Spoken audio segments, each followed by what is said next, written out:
Anyway, good morning.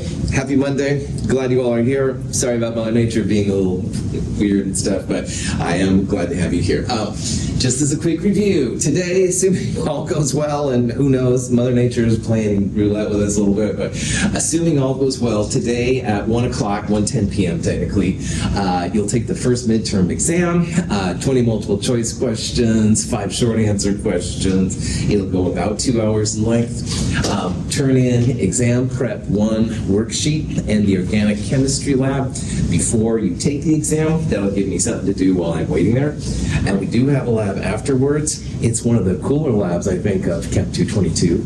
It's called Molar Mass of the Volatile Liquid Lab. Make sure you have the in-class version. The online version is definitely different. You will also need some safety goggles. This is a lab. We'll be back in the lab. Going to have flames and boiling water and all kinds of jazz. Some kind of protection, definitely important. The exam we've talked about a lot already, but I do want to point out again that when I return the midterm to you, which for those of you in this classroom will probably be next Monday at 1 o'clock, there will be a summary sheet on the back saying like how are you doing in the class as of this time. Make sure that you look at it, make sure that the scores I have listed are the scores you actually got, and of course if you're missing the lab, get the labs in, you get the lab completion bonus at the end of the quarter. Any questions? Okay. So we're going to finish up a few more review questions and check this out. We looked at this one at the very end on Friday, and I won't spend a lot of time on it, but for this particular one, what you want to do is you would first draw the Lewis structure, you would figure out the electron pair geometry of the structure, and then from there, you could apply one of the 5 terms that are related to hybridization. Hybrid orbitals, hybridization, hybrid orbital set, they all mean the same thing. So the boron tetrachloride ion looks like this when you draw a Lewis structure. The boron is in the middle of 4 chlorines. It's got a -1. But the important part for us here is that boron is in a tetrahedral electron pair geometry.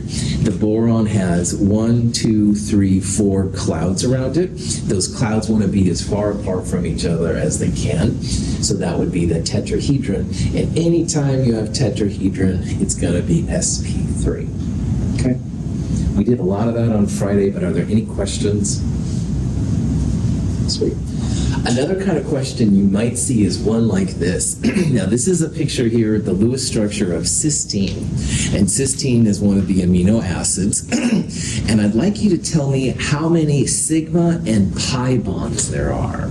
So look at the structure, look at the different orientations there, and tell me how many sigma and pi bonds this molecule has. I'll give you a minute here to check that out, and then we'll talk about it.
reason I like this question is because it makes you think about in a structure which ones are sigma, which ones are pi, and what having a single bond and a double bond is. So let's start with the basics. In a Lewis structure, the first line you draw is always a bonding pair, all right? And each one of those lines at first is a sigma bond. So more or less, a sigma bond is the same as a single bond. So this one's a single sigma bond, this one's a single sigma bond, a sigma, et cetera, et cetera. The only one here that's strange is the double bond, all right? And when you draw a Lewis structure, the first line you draw is a sigma bond. That's the head-to-head overlap of the orbitals. But the second line you draw is the pi electrons above and below the molecule, all right? So when you draw a double bond, it's a sigma plus one pi bond. So knowing that, let's count the sigmas. 1, 2, 3, 4, 5 gets us to this carbon. 6, 7, 8, 9, 10 gets everything in that part. Oh crap, now I forgot. I get sorry, bad instructor. Let me start again. 1, 2, 3, 4, 5, 6, 7, 8, 9, 10, 11, 12. And there is one sigma bond in there, all right? This double bond is a sigma plus pi. So there are 13 sigma bonds in this molecule. And again, the double bond is a sigma plus a pi. So there's going to be one pi bond and 13 sigma bonds. Cool. So a double bond, when you write it, is 1 sigma plus 1 pi, all right? If you draw a triple bond, that's 1 sigma and 2 pi bonds. So just keep that in the back of your mind, what that means. Any questions on that? Is that cool? All right. You can also figure out the bond angles using a structure like this. So what I'd like you to do now is try and find the value of the bond angles 1, 2, and 3. And again, what you want to do for this is you want to find the electron pair geometry around that central atom. And from the electron pair geometry, you can find the bond angles hybridization. So see what you can do here for those bond angles.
So, Lewis structures are made for people who can't draw, like yours truly. All right? I couldn't draw even stick figures very well if I had to. But anyway, Lewis structures don't give any information on the geometry, and that's what's really important. So when you look at this structure, it looks like HSC, the angle right there, looks like it's straight across, all right? And that would be 180. And then it kind of looks like this OCO, looks like kind of a 90 degrees maybe angle. And then down here, the HNH angle also looks like 90 degrees. So it's tempting, perhaps, to write answer D, all right? But remember in your mind that anytime there's four clouds, they don't want to be 180 and 90 degrees, which would be great if we had a two-dimensional world, but instead they want to be in 109 degree angles. So this sulfur right here has two lone pairs and two bonding pairs, four clouds total. What is the electron pair geometry when you have four clouds around a central atom? Tetrahedral, nice job. And tetrahedral arrangements are not 180 degrees and 90 degrees, they're 109. You get them a little bit farther from each other, so it's a little bit better breathing room, if you will, for it. So angle 1 is not 180, it's actually 109 degrees. Now this carbon right here has a double and two single bonds. So that would be 1, 2 clouds from the single bonds. And the double bond, if you remember, counts as one big cloud, all right? Double and triple bonds are just one big cloud. So this carbon here has 1, 2, and 3 clouds around it. And those 3 clouds are going to be as far apart from each other as they can. That's going to be the 120 degree trigonal planar geometry. So again, even though the drawing looks 90, 180 kind of degrees, it's not that at all. It's 120 degrees. And the same thing down here. This nitrogen has 1, 2, 3 bonding pairs and a lone pair, 4 clouds total. It's also going to be tetrahedral. So this one is going to be 109. So 109, 120, 109, answer B. All right? You don't have any 90 degree or 180 degree angles in that molecule. They're all going to be bent. If we had a molecular structure kit, you know, we could put it together, we'd see it's kind of bouncy and stuff in it. Any questions on that? Cool. Now, you can draw Lewis structures for a lot of more complicated molecules, absolutely. But you can also, though, get more information if you can build a molecular orbital diagram for a molecule. So on this one, nitrogen N2 is going to lose an electron to create N2 plus. And the question is, what's the bond order of N2 plus? So see if you can figure out what the bond order of N2 plus is. I would start by drawing a molecular orbital diagram for N2 neutral, and then take away an electron from there. So see if you can figure out what that would be.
So up here on the board, I have the molecular orbital the molecular orbital diagram for neutral N2. And how I did it is I started with the number of electrons in nitrogen.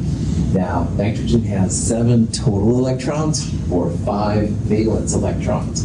And you can use either number. I'm showing you the 7 electrons right here, and I'll talk about the 5 here in a little bit.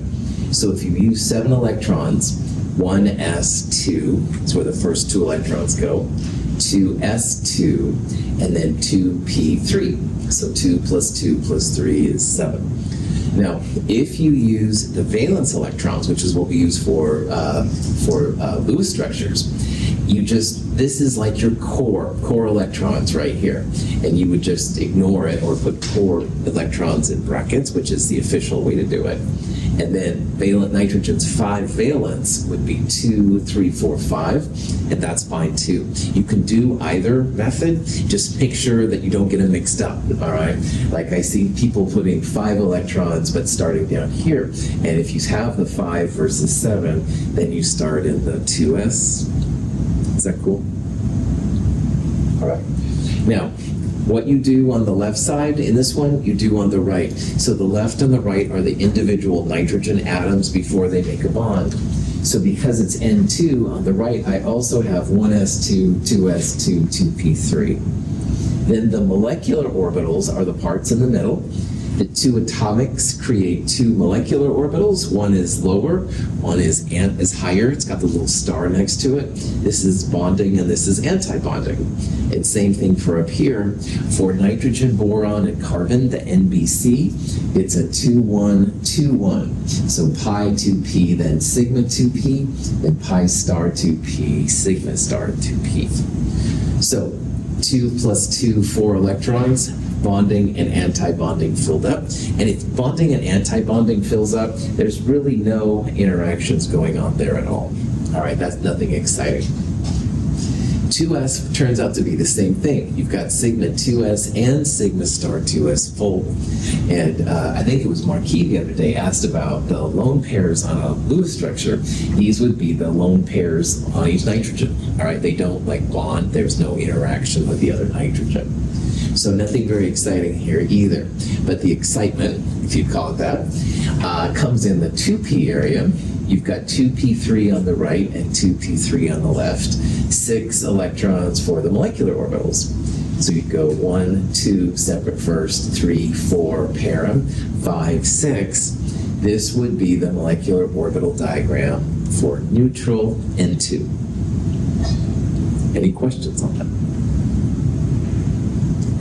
Now, the bond order for this molecule, you could take all of the bonding electrons, 2, 4, plus 6 up here would be 10 total, and subtract all of the anti-bonding electrons, which would be 2, 4, and 0, so 4. So you could go 1/2 10 minus 4.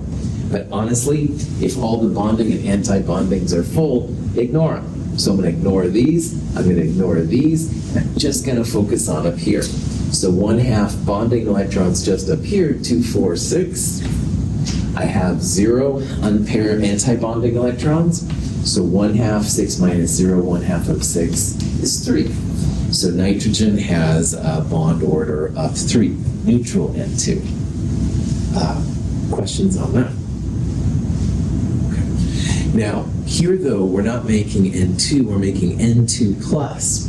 And to do that, plus means one less electron than regular N2. So when you look at the molecular orbital diagram, you take the electron from the highest occupied molecular orbital, i.e. one of the last ones in is the first one out.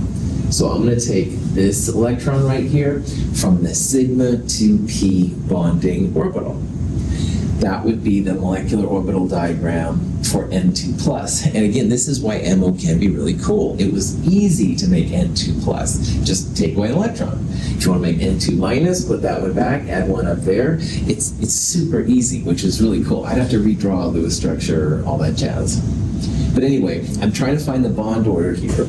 So I'm going to go 1/2 bonding minus anti-bonding. I'm only going to focus up here, but you can see now we only have 5 bonding electrons, still no anti-bonding. This has a bond order of 2.5. So that's how you can figure out the bond order of these things. In shorthand notation, this would be the version. This shows the neutral N2 with the core electrons down there. And again, you take away one of those bonding electrons, up or down, it doesn't really matter, to make the N2 plus, which only has one electron in the bonding 2p. Any questions?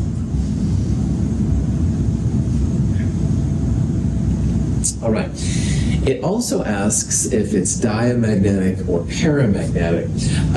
You're welcome to answer this if you want to, or you can just go through it. Looking at the N2 plus diagram right here, we took an electron from the sigma 2p orbital, all right? And now, as you can see from my orbital drawing, there's one electron that's spin up and there's no corresponding spin down. So all the other molecular orbitals have an up and a down. And when you have an up and a down, that's called diamagnetic. And diamagnetic things aren't really attracted to magnetic fields. They just kind of sit there. But oh boy, when you have an odd electron, that's when you have a paramagnetic system. And paramagnetic systems are really attracted, repulsed. They do something with magnetic fields that diamagnetic things don't. Free radicals are paramagnetic species, if you've heard about them. Antioxidant vitamins, if you know about those. Antioxidant vitamins supposedly help absorb the radicals, the paramagnetic compounds, and make our bodies safer. Cool. So if there's an up without a down, or a down without an up, paramagnetic. But if every up has a down, diamagnetic. Cool. O2 minus 1 is going to have a structure somewhat similar to O2. So just like on the last one, what I would do is I would draw the molecular orbital diagram for O2 neutral and then add an electron on top of it. Now, I'm going to do it up here, but remember when you have O, F, and NE, the pi and the sigma MOs trade places. It's a 1-2-2-1, not a 2-1-2-1. So see if you can figure out what the bond order is going to be, and I will draw neutral O2 up here.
So oxygen, just to the right of nitrogen, has 8 total electrons.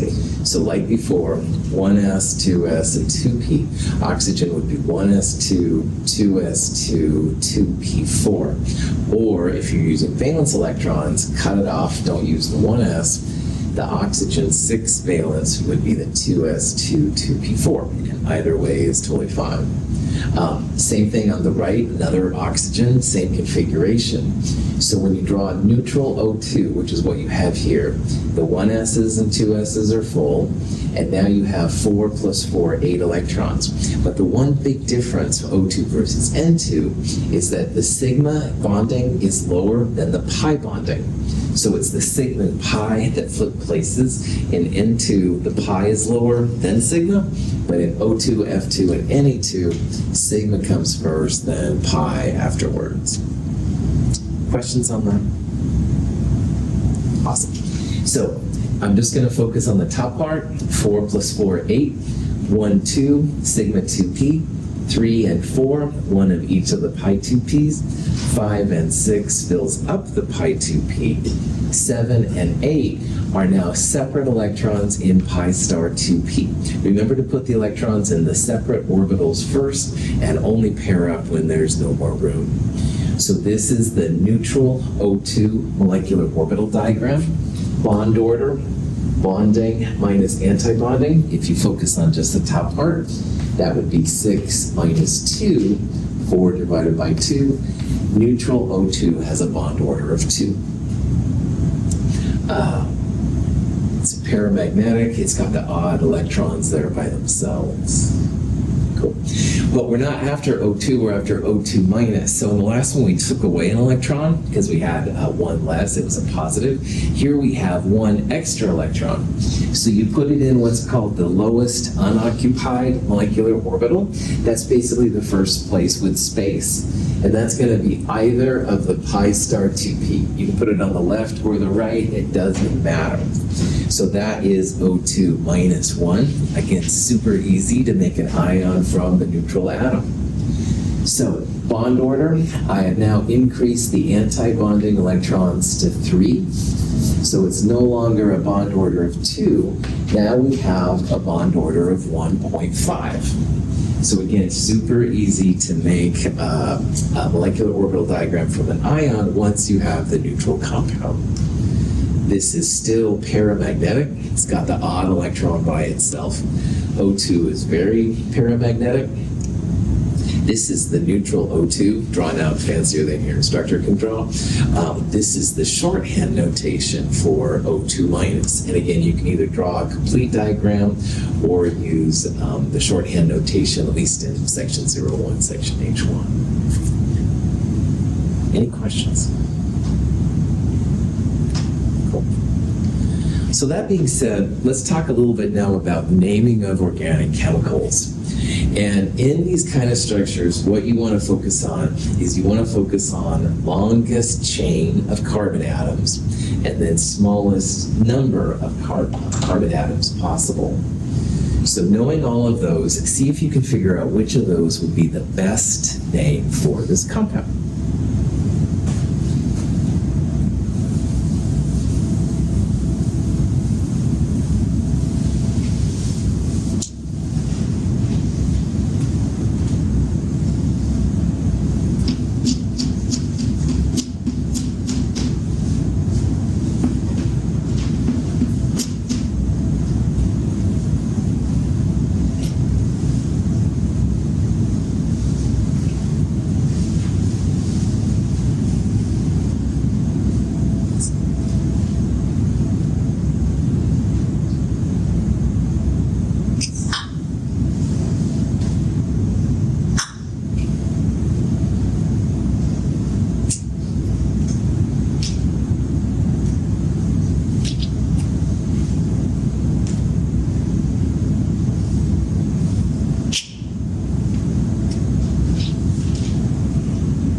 Okay.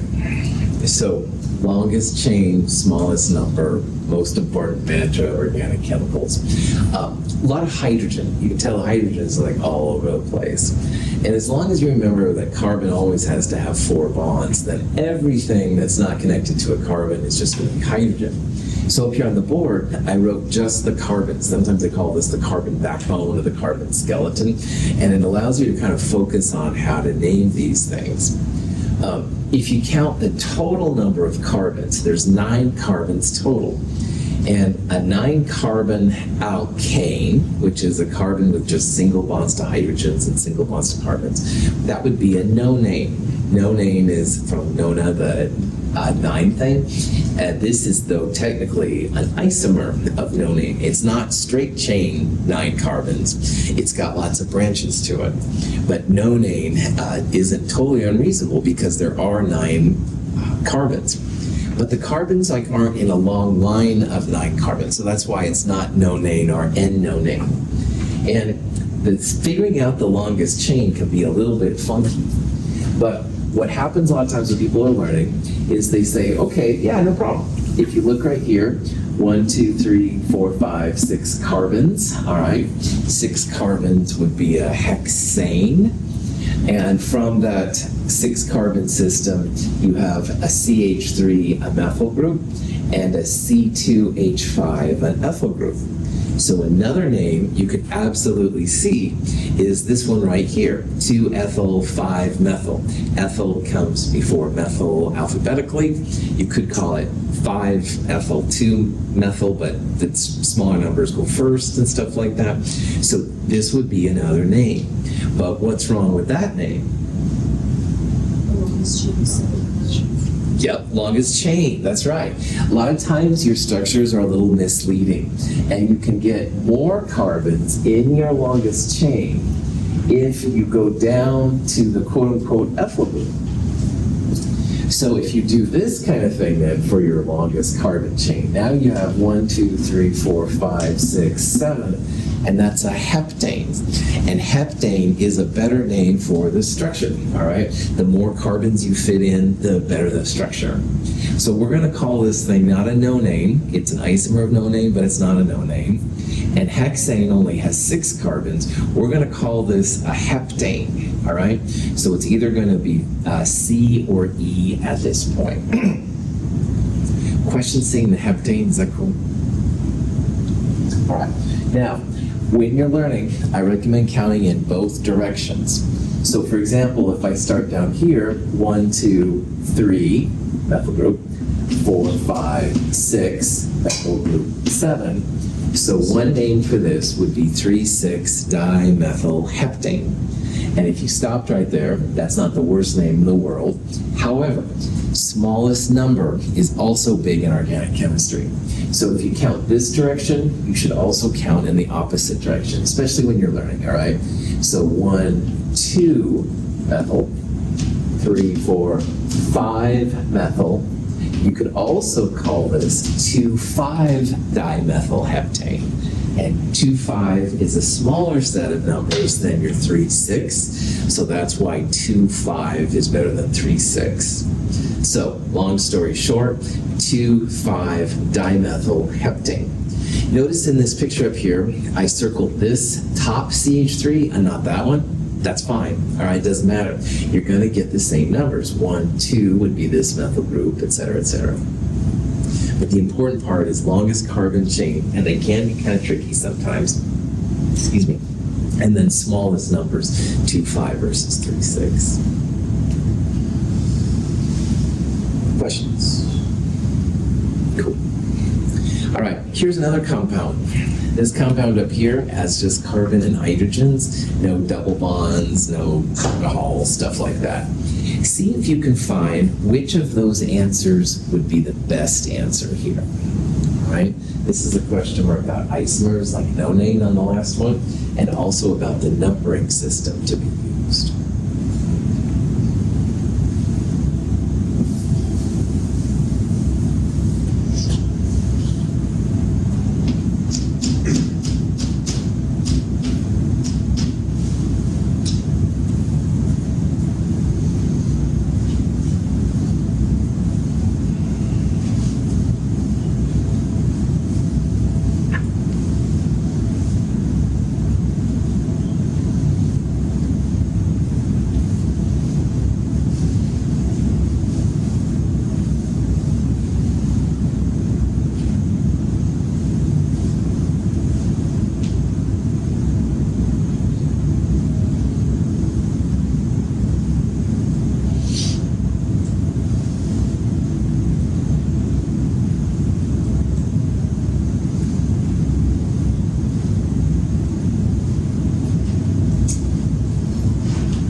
closing or anything like that.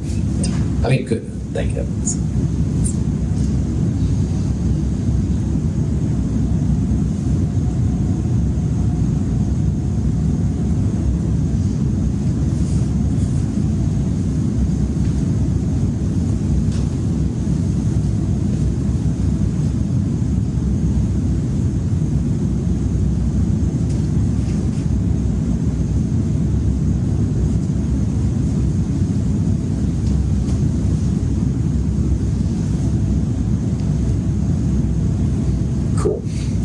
So this first part of these questions says it's an isomer of something, pentane, octane, hexane, etc.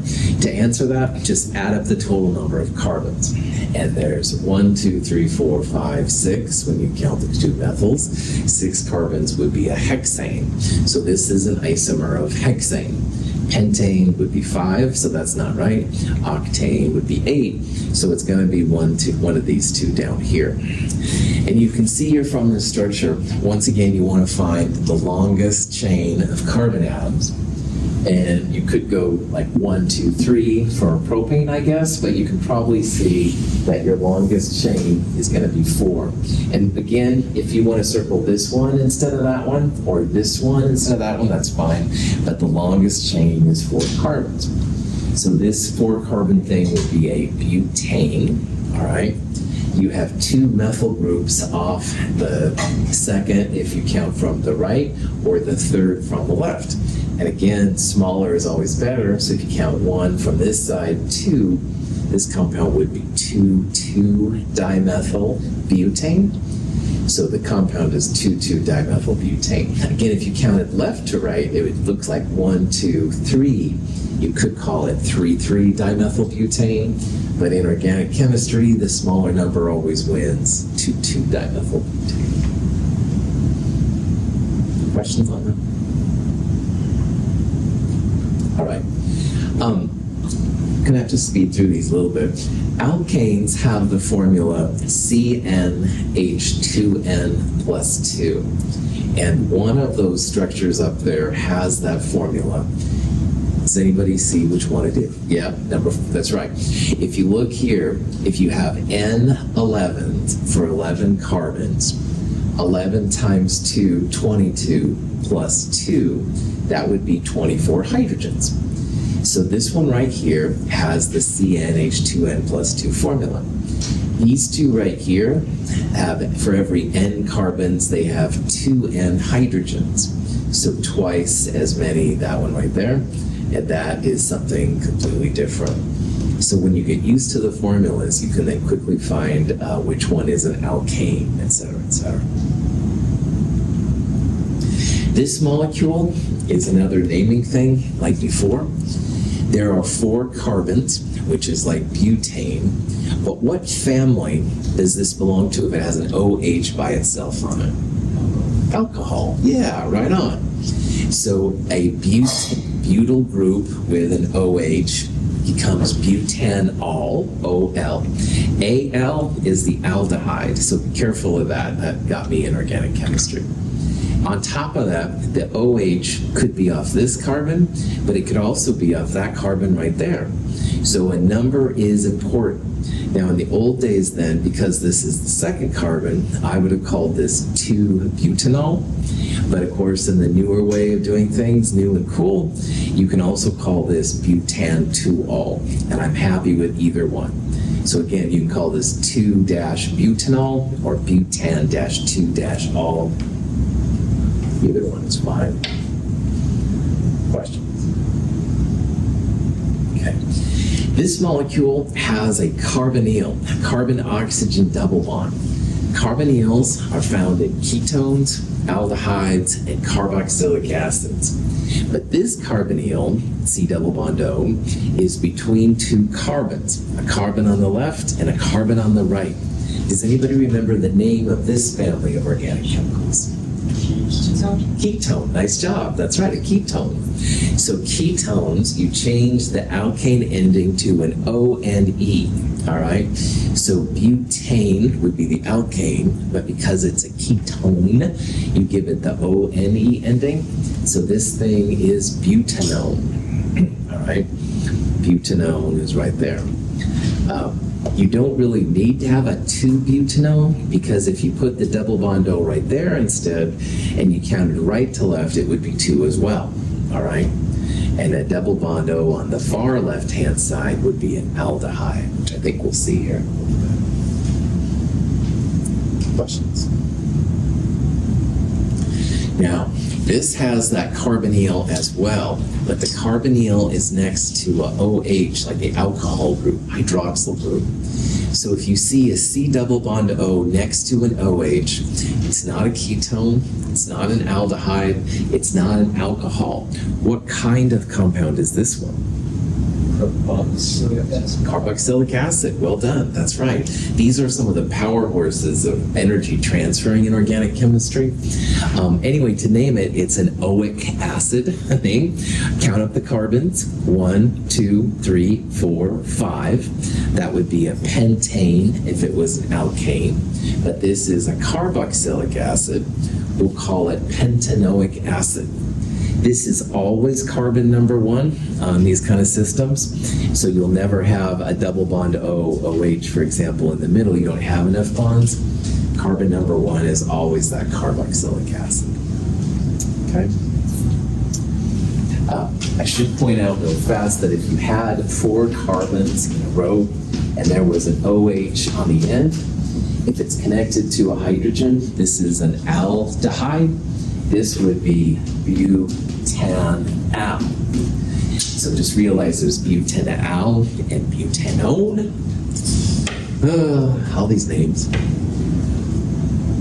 All right, that's it for organic chemistry review. We'll start looking at the gas laws on Wednesday. A little more exciting stuff, I think, than what we've been into, so we'll check that out. I look forward to seeing you all at 1:10 p.m. We'll take the exam.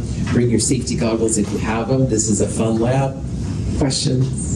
Yeah. I just want to confirm really quick before we all get out of here. When it comes to blending off of the NBC phone, if you're doing like an NEB, which order do you take? The NBC side or the phone side? So if you had a boron... So if you're doing an oxygen boron. Oh, cool. Right on. Most of the time, the FONE will win over the NBC. So if in doubt, use OFNE. But I will try to tell you that too. And honestly, on the exam today, if you're not sure which to use, you come up and ask. That would be a cool thing to ask. Perfect. Thank you. Yeah, great question. Other questions? Thanks for being here. Have a great day.